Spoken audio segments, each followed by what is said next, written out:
तो चलिए फ्रेंड, आज भी मैं एक बहुत ही नए टॉपिक के साथ आया हूं जिसमें हम लोग डिस्कस करने वाले हैं LiVr H2O vapour absorption refrigeration system, यानी कि lithium bromide water vapour absorption refrigeration system के बारे में इस वीडियो में हम लोग डिटेल से डिस्कस करेंगे।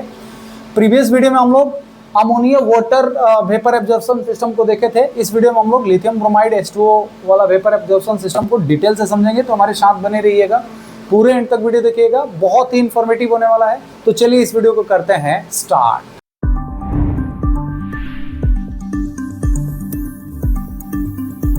तो चलिए फ्रेंड, अभी हम लोग lithium bromide water vapour absorption refrigeration system को डिटेल से समझ लेते हैं। तो देखिए वैम क्या होता है, इसके लिए हम लोग पहले वीडियो में डिस्कस किए थे। अगर वीडियो नहीं देखे होंगे तो डिस्क्रिप्शन बॉक्स में लिंक दे दूंगा, प्लीज उसको देख लीजिएगा। उस वीडियो में हम लोग डिस्कस किए थे कि वैम में जनरली 5 इक्विपमेंट मेजर है, जो कि पहला होता है हमारा जनरेटर, दूसरा एब्जॉर्बर, कंडेंसर, एक्सपेंशन डिवाइस और इवापोरेटर। ठीक है, ये हम लोग ऑलरेडी डिस्कस किए हैं। जैसा कि हम लोग जानते हैं कि LiVr यानी कि लिथियम ब्रोमाइड और वाटर, इसमें दो फ्लूइड मौजूद रहते हैं, जिसमें पहला होता है हमारा लिथियम ब्रोमाइड। तो लिथियम ब्रोमाइड जो है ये क्या करता है, इसका मेन फंक्शन होता है एब्जॉर्बर का, यानी कि हमारा एब्जॉर्बर के अंदर जो मेन मौजूद रहता है वो क्या रहता है, तो लिथियम ब्रोमाइड एब्जॉर्बर एब्जॉर्बेंट का काम करता है। दूसरा है हमारा वाटर। तो यहाँ पे वाटर का क्या फंक्शन है, तो यहाँ पे जो वाटर है ये एज अ रेफ्रिजरेंट वर्क करता है। जबकि हमारा अमोनिया और वाटर वाला में था तो उसमें हमारा वाटर जो है वो एब्जॉर्बेंट का काम कर रहा था और अमोनिया जो था वो रेफ्रिजरेंट का काम कर रहा था। लेकिन इसमें हमारा जो H2O है वो रेफ्रिजरेंट का अगर नाम आया तो आप समझ लीजिए कि ये पूरे साइकिल में सर्कुलेट करेगा। और जहां पे भी एब्जॉर्बेंट का नाम आया तो एब्जॉर्बेंट केवल हमारा absorber to generator, generator to absorber, उसका बस उतना ही मूवमेंट रहेगा।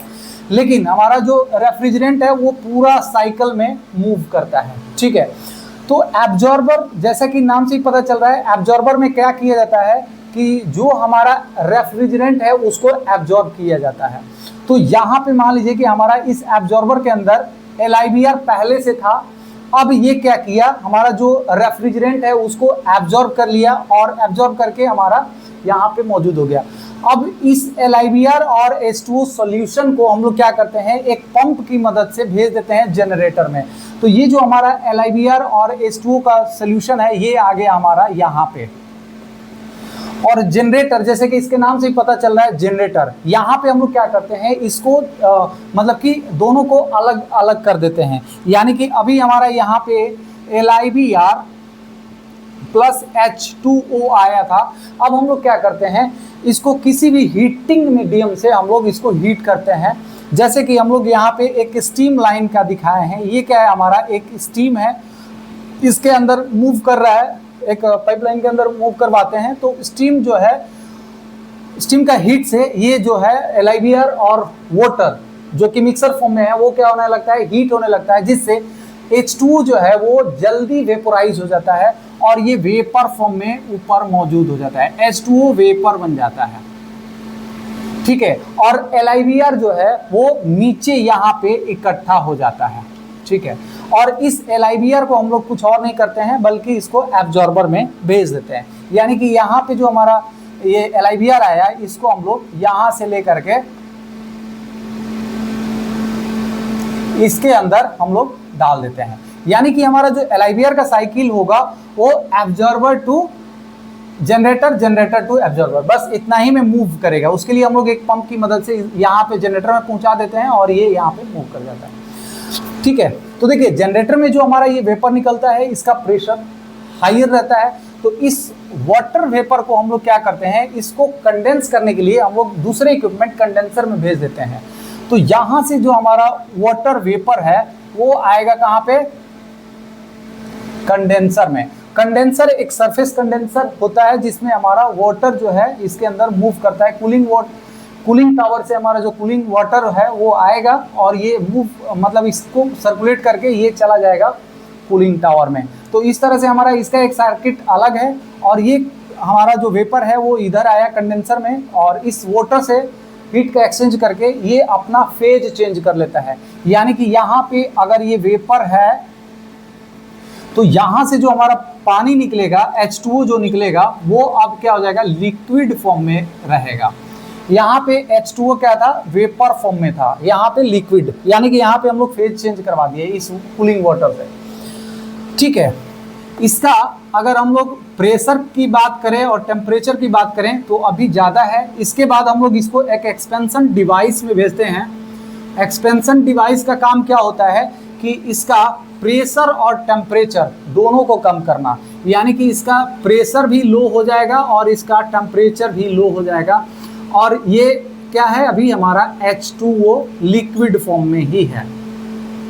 ठीक है, इसका प्रेशर टेम्परेचर बहुत ही कम हो जाता है, जितना हमें इसका कूलिंग प्रोवाइड करना है उससे बहुत ही कम, 7-8 डिग्री सेल्सियस अगर मान लीजिए यहाँ पे कूलिंग करना है तो इसका 4-5 डिग्री सेल्सियस एक्सपेंशन वाल्व से जब निकलता है तो हमारा ये टेम्परेचर आ जाता है। अब इस वाटर को हम लोग कहाँ भेजते हैं, तो इवेपोरेटर में भेजते हैं। इवेपोरेटर एक हीट एक्सचेंजर डिवाइस है जहाँ पे हमारा जो सिस्टम के अंदर से हमें हीट को रिलीज करवाना है। जैसे कि अगर हम लोग बात करें कि कोई चिलर प्लांट है तो चिलर प्लांट का जो वाटर है उसको हम लोग इसके अंदर सर्कुलेट करवा देते हैं, कि कोई चिलर वाटर है उसको हम लोग यहाँ पे सर्कुलेट करवाते हैं। ये पूरा पाथ में हमारा चिलर वाटर सर्कुलेट करेगा, इधर से इन करेगा और इधर से आउट हो जाएगा। पूरा पाथ में ऐसे ऐसे ऐसे चिलर जो है वो मूव करके बाहर निकल जाएगा। तो यहाँ पे अगर चिलर का टेम्परेचर अगर 12 डिग्री सेल्सियस है तो यहाँ पे ये ठंडा होकर के 7 डिग्री सेल्सियस में निकल जाएगा। अब इसको हम लोग कहाँ भेज देते हैं, तो जो हमारा AHU यूनिट है, AHU यानी कि एयर हैंडलिंग यूनिट में, एयर हैंडलिंग से जो हमारा कूलिंग वाटर है वो टेम्परेचर लेकर के आएगा 12 डिग्री सेल्सियस। अब इसको हम लोग इस इवापोरेटर के अंदर हीट को एब्जॉर्ब करवा लेते हैं और इसको हम लोग भेज देते हैं फिर से AHU में, कि यहाँ का एयर जो है वो 7 डिग्री सेल्सियस से फिर से हीट का एक्सचेंज करा ले। तो ये जो हमारा लिक्विड यहाँ से जो हमारा H2O लिक्विड जो है यहाँ से जा रहा है, इसका टेम्परेचर हमारा कभी भी 7 डिग्री सेल्सियस से कम रहेगा, तभी जाके इसका 7 डिग्री सेल्सियस अचीव कर पाएगा। तो मान के चलिए यहाँ पे 5 डिग्री सेल्सियस है। तो ये जो हमारा H2O है अभी किस फॉर्म में है, तो लिक्विड फॉर्म में है। लेकिन जैसे ही हमारा इस इवापोरेटर से यहाँ से हमारा निकलेगा, यहाँ से जैसे ही हमारा निकलेगा तो ये जो H2O है, H2O ये वेपर फॉर्म में कन्वर्ट हो जाता है। ये वेपर फॉर्म में कन्वर्ट हो जाएगा क्योंकि इसका प्रेशर लो है, तो लो प्रेशर पे इसका सैचुरेशन टेम्परेचर भी कम होगा। जैसे कि हम लोग जानते हैं कि एटमॉस्फेरिक प्रेशर पे वाटर का बॉइलिंग पॉइंट यानी कि सैचुरेशन टेम्परेचर 100 डिग्री सेल्सियस होता है, लेकिन जैसे जैसे हमारा प्रेशर डाउन होता है तो उसका सैचुरेशन टेम्परेचर भी डाउन होता है। ठीक है, तो इस यहाँ पे 5 डिग्री सेल्सियस था, अब इसका टेम्परेचर धीरे धीरे बढ़ गया तो ये जो लिक्विड था वो वेपर फॉर्म में कन्वर्ट हो जाएगा क्योंकि इसका प्रेशर कम है। यहाँ पे हम लोग केवल टेम्परेचर गेन करवा रहे हैं, प्रेशर तो गेन नहीं हो रहा है, टेम्परेचर गेन हो रहा है। तो लो प्रेशर में टेम्परेचर गेन करेंगे तो वो सैचुरेशन टेम्परेचर से ऊपर जैसे जाएगा तो वो वेपर में कन्वर्ट हो जाएगा। अब इस वेपर को हम लोग कहाँ भेजते हैं, इस वेपर को हम लोग भेजते हैं एब्जॉर्बर में, यहाँ पे भेजते हैं, यहाँ पे हम लोग स्प्रे कर देते हैं, यानी कि H2O वेपर को भेजेंगे। और ये जो LIBR है इसका फंक्शन होता है कि जो वाटर वेपर है उसको एब्जॉर्ब करना। तो यहाँ पे हमारा LIBR जो है इस वाटर वेपर को एब्जॉर्ब करके यहाँ पे सॉल्यूशन, दोनों का हमारा जो सॉल्यूशन है वो मौजूद हो जाता है। अब देखिए यहाँ पे भी एक कूलिंग वाटर का प्रोविजन दिया रहता है। क्यों?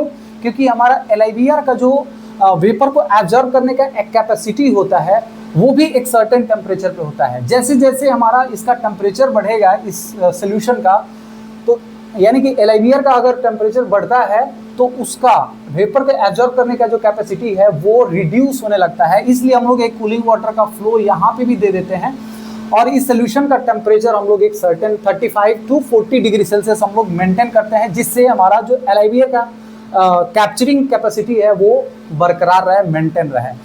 तो इस तरह से हमारा यहाँ पे साइकिल कंप्लीट हो जाता है, यानी कि हमारा LIBR का सॉल्यूशन को हम लोग एक पंप की मदद से जनरेटर में भेज दिए। यहाँ पे केवल काम क्या होता है जनरेटर का, कि दोनों सोल्यूशन को अलग कर देना, तो H2O जो है वो वेपर बन जाएगा हीट को एब्जॉर्ब करके, और जो LiBr है वो नीचे आ जाता है, क्योंकि LiBr का वो लिक्विड फॉर्म में ही रहता है, क्योंकि इस टेम्परेचर पे ये वेपराइज नहीं होता है, इसका सैचुरेशन टेम्परेचर ज़्यादा होता है वाटर के कंपेयर में, इसलिए ये लिक्विड फॉर्म में रहता है। और इसको हम लोग यहाँ से मतलब कि सॉल्यूशन भेजे और LiBr को ले लिए, और बाकी इसका जो फंक्शन होता है, इसका काम होता है कि इस वेपर को हम लोग को चिल्ड करना है, यहाँ पे एक्सपेंशन वाल्व से ला करके इसको ठंडा कर देना है, और इतना ठंडा जितना हमें यहाँ पे हीट का ट्रांसफर करवाना है। तो इस तरह से ये साइकिल जो है वो रिपीटिंग होता है, और ये हमारा ऐसे ही कंप्लीट साइकिल हो जाता है। तो देखिए ये होता है हमारा LiBr H2O vapour absorption refrigeration system. यहाँ पे हमारा मेन चिलिंग इफेक्ट यानी रेफ्रिजरेशन इफेक्ट यहाँ पे देखने को मिला। तो नेक्स्ट वीडियो में हम लोग LiBr H2O जो एक्चुअल इंडस्ट्री में यूज होता है, हमारा वेपर एब्जॉर्प्शन यानी कि वैन सिस्टम जो एक्चुअल LiBr H2O वाला रहता है इंडस्ट्री में, उसका फंक्शन को हम लोग डिटेल से समझेंगे। ये बेसिक था, उम्मीद करता हूँ ये वीडियो आप लोग अच्छे से समझ में आ गया होगा। अगर मेरा वीडियो आप लोग को अच्छा लगा, इन्फॉर्मेटिव लगा, तो प्लीज़ मेरे वीडियो को लाइक कर दीजिए। अगर मेरे चैनल पॉप ऑन डिस्कशन में नए हैं तो प्लीज़ मेरे चैनल को सब्सक्राइब कर दीजिए। तो चलिए friends, thank you so much.